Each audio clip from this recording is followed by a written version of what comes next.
not my first time to a lectern ever. I don't know how many of you saw Jake Spicer here a couple of months ago.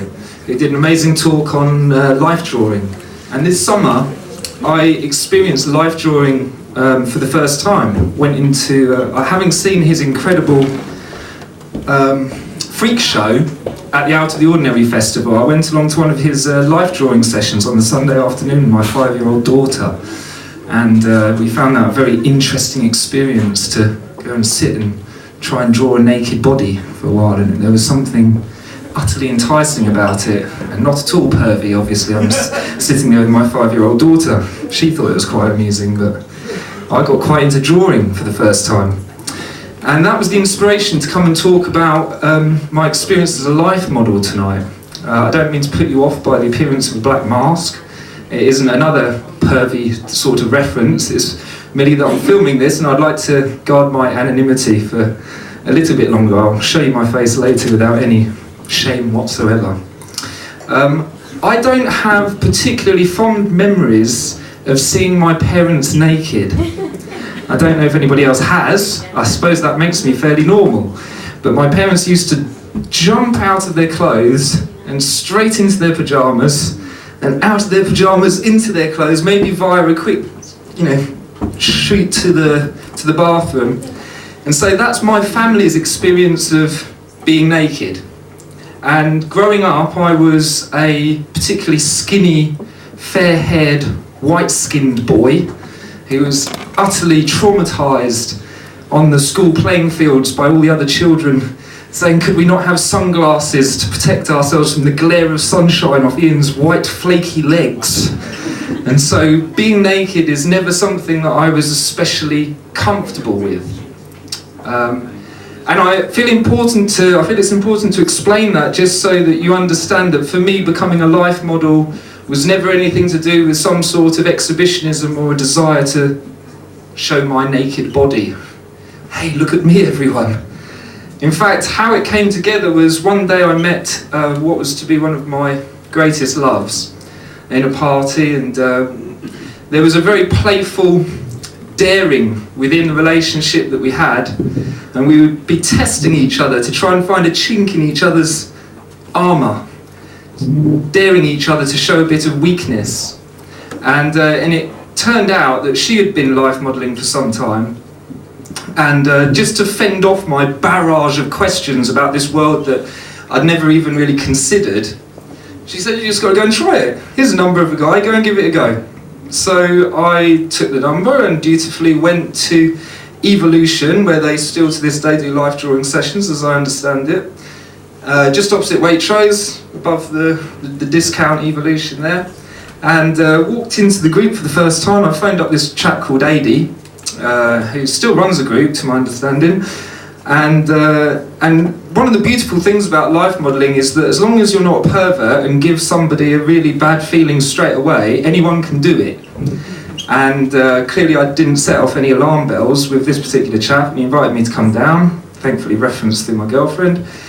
And I walk into the room, and obviously it's a fairly nervy experience. The first time walking into a group of people, I'm not particularly used to being naked, and you're going to watch me get naked right now. Okay, I'll just stand here sweating, and I dare anyone to do it. I'm sure there's nobody that could not. It's like making love for the first time. You cannot not remember the first 10 minutes that you were life modelling, I would guess.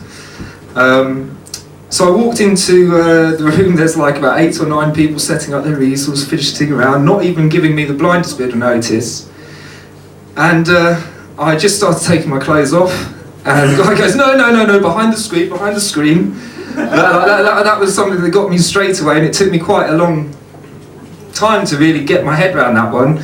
Apparently, it's the way that we take off our clothes that introduces that sexual energy, apparently. So anyway, I skipped behind the screen, got my clothes off, nervously walked out into the centre, and sweating profusely, went to take my first pose, sitting down on a stool, and they're like, no, stand up. I hadn't clicked for a second that I'd be doing anything but sitting down or lying down. No, I was going to have to stand up too. So, right, take your first pose. Well, what do you want me to do? Well, Okay, probably ended up doing something like that, I had no idea. And no, I do actually remember it extremely clearly. I took some sort of ballet-ish pose. I used to do ballet when I was a kid, so I thought, well, I'll just revert to that. And it's an amazing sensation. The first time it goes quiet, and all you can hear is the scratching of the charcoal on the paper. And just people moving and concentrating, and you get the impression that they can't even see you. They're looking right through you somehow. And I'm quite a fidgety sort of person. I know someone standing there who could probably testify to this, the fact that I'm not the most calm and relaxed chap in the room. And to actually be forced to stand still because everyone's looking at you and they want to draw you is actually extremely exhilarating. I was like, well, I don't have to think what I'm going to do now. I've just got to stand here. And I remember watching people drawing me, and then the first thing that occurred to me was this bead of sweat that was collecting underneath my armpit and started to suddenly roll down my hip, and I just felt it every millimetre as it descended up to my hip. And then I remember it dropping and then landing on my foot. And it was just such a graphic experience that it'll stay with me forever. And I remember thinking, God, can anybody see this? Has anyone else even noticed? And I'm trying to look around as much as I can without actually moving my head. And I had the impression that nobody saw it. Nobody was aware of it. They were so busy concentrating on how to get the mass of my body onto this flat piece of paper that the surface of my skin seemed to be of very little interest in, generally speaking. And that first 10 minutes led into the rest of that 45 minutes, then a break, and that was quite interesting, talking to some artistic people about whatever, anything, but it was a nice experience. Then we went back for the second session. He said, could you take a lying pose? That was a moment of arrival. I was about 21, never managed to find a proper career, any proper calling for myself, and suddenly I was there on the floor, aware of the fact that I was getting paid £10 an hour to do nothing. All I had to do was be still. And I'm quite a daydreamer, and so it just took a second for me to just completely disappear out of myself. Only then having to come back when someone said, well, that's 20 minutes, could you turn over please? Yes, fine. Let's do that again, thank you. And £10 an hour, what am I going to do this weekend? And I ended up being drawn into it. And I did make quite, well, not a lot of money out of it, but I made my living largely from that for about 10 years. Brighton being such an artistic town, you've got all these little art clubs, and there's Lewis, and there's the university and the college, and posing for the university and college is quite an interesting experience. When you go into the freshers the first year, they like to give them life drawing first session. Here you go, you're real artists, get drawing. And you have to walk out. When I was about 23 and they're mostly about 19, and there's like 60 of them in a circle, and you have to walk into the middle of that circle and then feel the beads of sweat dripping down onto your ankles. Not especially glamorous. But the fascinating thing about, like, the reason I'm so passionate about the subject and wish to talk to you about it tonight is that I meet, and we don't even have to meet the people these days. We know that we are living in a culture that is absolutely image obsessed, absolutely so concerned with our appearance and how people look at us. And I recommend life modelling to absolutely everyone. In my idealistic utopian society, there would be a rota and everybody had to do it one day in the year. And you just all get to have a go. So that you could all finally get over this fucking obsession with what you look like. There's nothing more liberating than finding yourself in front of a group of people who are concerned with the art of drawing, and their concentration and ability to forgive you your ugliness. No matter how flaky, white, scabby, hairy, not hairy, whatever. An artist loves a figure, somebody who is willing just to be still and support their gaze, to allow them just to look at them and go, fuck me, that is human, it sweats, it breathes, It pisses and shits. And I'm going to try and capture it, the essence of it. Not just the way it looks, but the feeling of it. And the funny thing is during my time as a life model, there was many occasions when I thought I was so naked in my thoughts and how they were coming through me that they must fucking know what I'm thinking about right now. There would be many times where I'd find myself absolutely bursting into laughter with and having to restrain myself because I'm having such incredibly insane thoughts. And then realising that nobody can begin to pierce what is going on inside your mind. And now there's lots of anecdotes that I could run into, but is that sun time nearly finished yet? I already flipped over once. Right, so we're into about 12 minutes. What's the level of boredom, chaps? I'm not going to go into a million anecdotes, because for me, the real value in my life of having experienced being naked, beyond being able to just accept myself and getting paid for contemplation. Like normally I'd have to make excuses for my daydreaming, whereas there I'm actually, I'm placed in a position of glory for being able to maintain a state of contemplation for a period of time. But the funny thing is, so many people are so complexed about the thought of being naked that I feel it's really important to point out that the real nudity, the time that I feel naked in my life, is not when I'm missing my clothes. It's when I'm face to face with the spinning chaos, what goes beyond words, when I'm confronted with my own personality through the ingestion of a large quantity of some form of psychedelic substance or another. That is being naked. And I think being naked in the context of life modelling has enabled me to be willing to confront my own distorted mirror image coming back at me through an LSD experience. Because I would challenge anybody to do both and then be complexed about doing life drawing. Because if you can really stand to look at yourself through that fucked up mirror, then you can just walk out in front of a group of people I would contest without any complexes or issues whatsoever. So anyway, that's my little thing on being naked. If I haven't totally quenched your thirst, I'm willing to accept a few questions or anecdotes. Can we see some more of the images? I'm afraid, in all the years of doing... Is it not moving on? No, I think I paused it.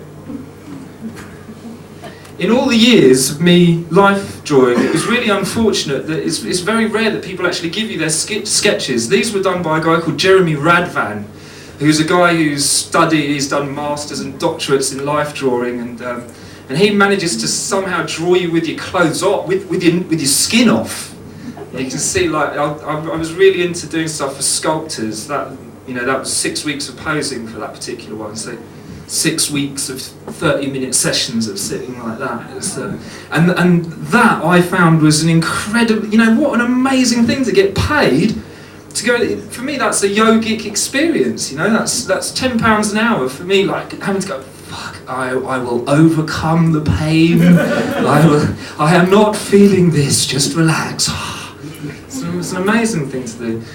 There was also some pictures of some photographs there that I think I didn't like doing stuff for photographs for photographers very often, because you never know where they're going to go and what they're going to do with them. But sculptors and artists, it's an utterly beautiful thing to do. I was quite known for doing headstands, and there was one guy that managed to sculpt me doing that, and that was weeks and weeks of having to try and stay still on my head for as long as possible, and that degree of having to push yourself to the limit of, all you've got to do is be still, but if you actually get creative about it, and once I got over the initial sweating period, the pleasure of trying to then be expressive for an artist, to adopt positions that you could imagine them wanting to place into their own paintings, because obviously, like, life drawing is just an exercise, but it's building towards something, and hopefully, you know, the artists are building towards doing a picture that's going to use the ideas that they've discovered in their sessions.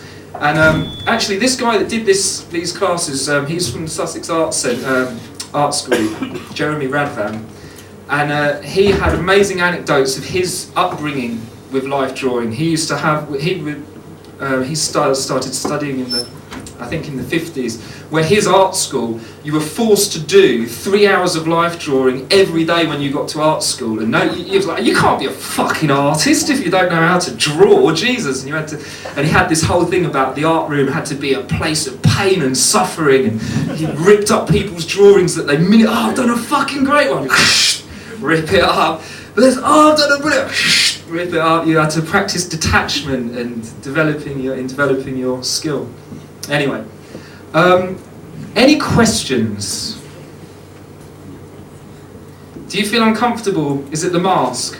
That was my question. That was my question. So why still the mask? What is the issue with the anonymity? Well, I don't want to go too far into what I'm doing for a living at the moment, but this might well appear on the internet, and there might be complications associated with it. So I can't answer that directly. I'll tell you later if you like. Any other questions? It's Vince Cable.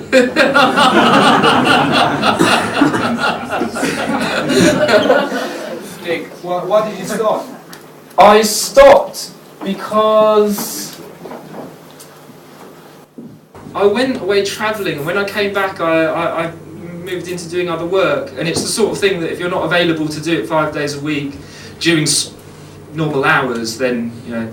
And it was also, I remember they started taxing people for doing it, and so like it became so not interested, like they managed to create a tax grade for life models, so that when you did stuff at the art college you had to declare, you know, your 2 hours that you did there. It was just got crazy, so I didn't bother doing it.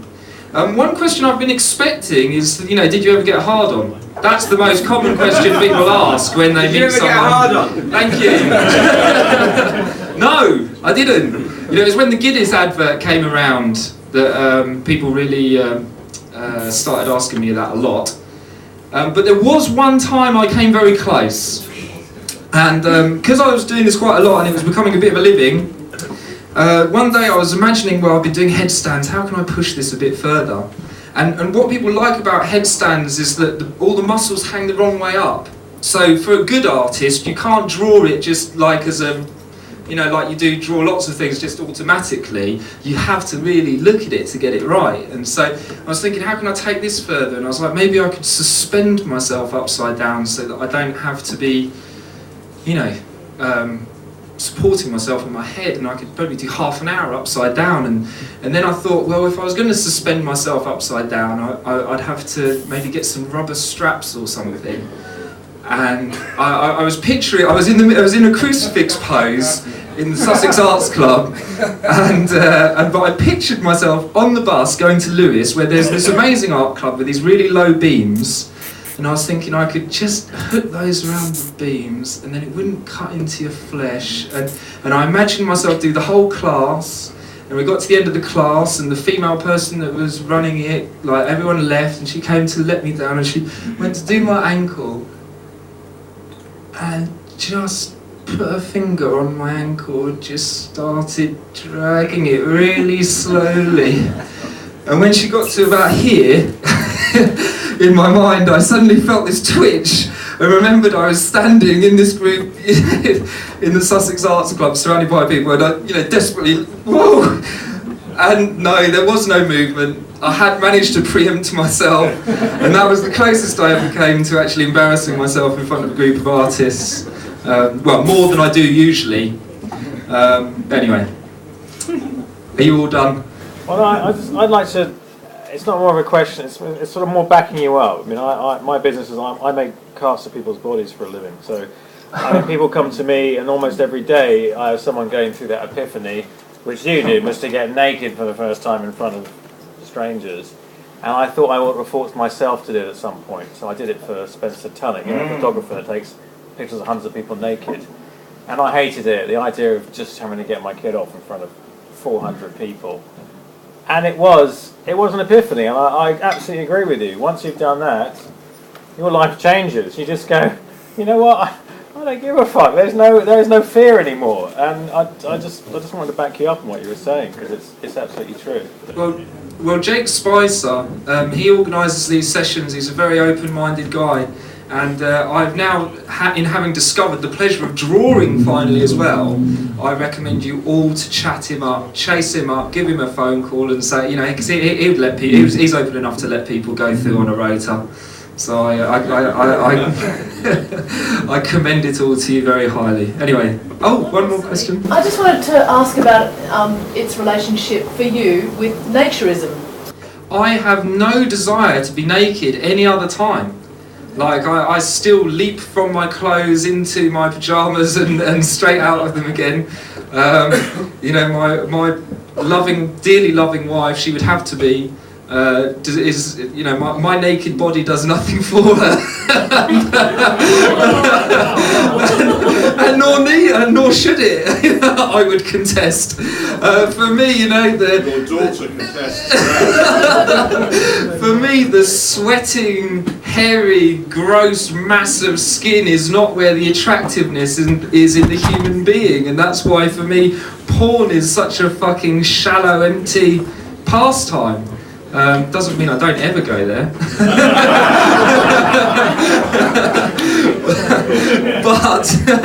But the beauty in a person is the movement in the eyes. It's got nothing to do with the figure. It's got nothing to do with the body. So for me, naturism and the desire to be I'd much rather have my clothes on. I get really upset if I go to a dance event where they ask you to take your shoes off. I fucking hate that shit. I want to dance with my trainers on. No, naturism, great for anybody else who's into that, but keep your dirty, disgusting, naked body where I don't have to see it. Okay, that's a good note to end it. Thank you.